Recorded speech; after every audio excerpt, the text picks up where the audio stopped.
Hi friends, welcome to our channel. తెలంగాణలో భారీ స్థాయిలో పోస్ట్ ఆఫీస్ గ్రామీణ డక్ సేవక్ జీడీఎస్ పోస్టులకు సంబంధించి నోటిఫికేషన్ అయితే విడుదలైంది.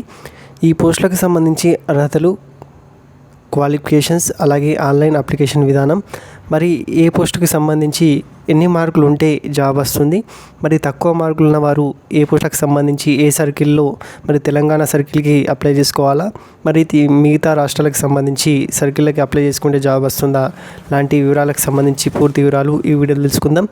ఈ వీడియోని స్కిప్ చేయకుండా చివరి వరకు అయితే చూడండి.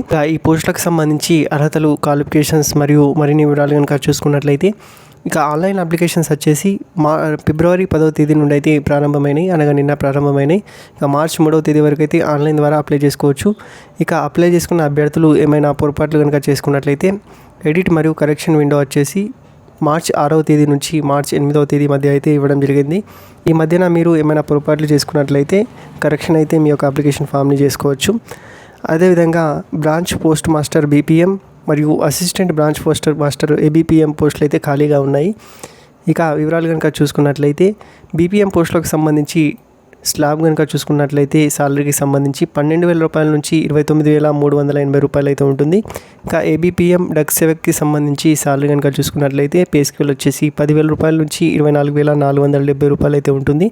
ఇక ఎలిజిబిలిటీ క్రైటీరియాకి సంబంధించి చూసుకున్నట్లయితే ఇక ఏజ్ లిమిట్ వచ్చేసి మినిమం 18 సంవత్సరాలు, మ్యాక్సిమం 40 సంవత్సరాల మధ్య ఉన్నవారు ఎవరైనా సరే ఈ యొక్క పోస్టులకు సంబంధించి అప్లై అయితే చేసుకోవచ్చు.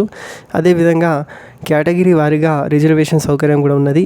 Schedule caste, schedule tribe, SC ST వారికి అయితే 5 సంవత్సరాల రిజర్వేషన్ సౌకర్యం ఉంది. అదేవిధంగా ఓబీసీ అభ్యర్థులకి 3 సంవత్సరాలు. ఇక ఈడబ్ల్యూఎస్ అభ్యర్థులకి ఎలాంటి నో రిలాక్షన్స్ అయితే ఇవ్వడం జరగదు.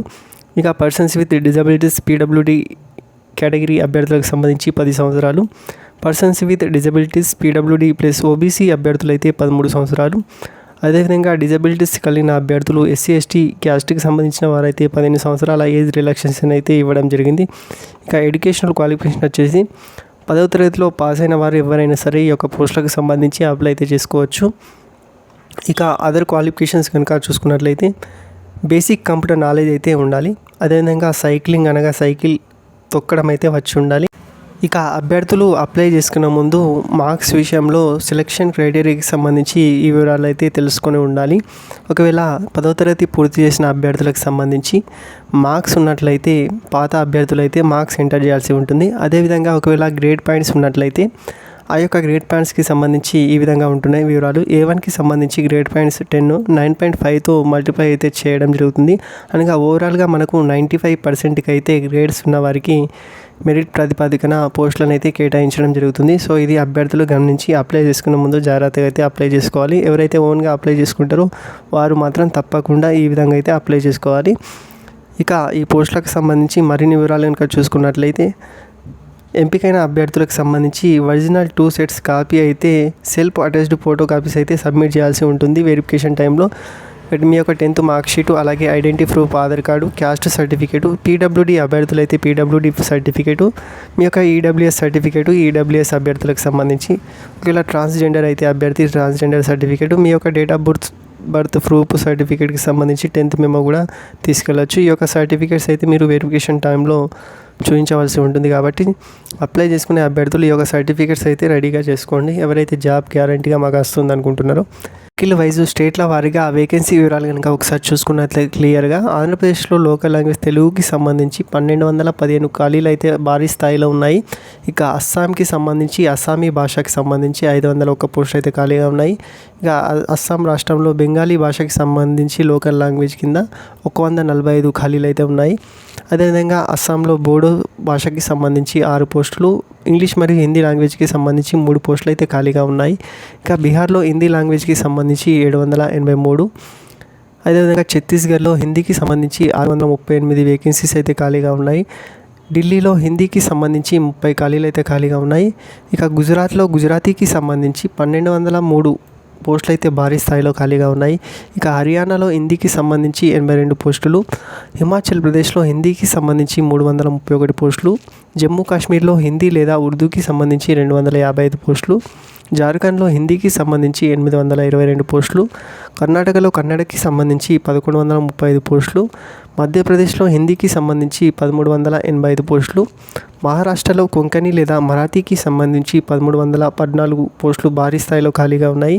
ఇక మహారాష్ట్రలో మరాఠీకి సంబంధించి 1473 పోస్టులు అయితే ఖాళీగా ఉన్నాయి.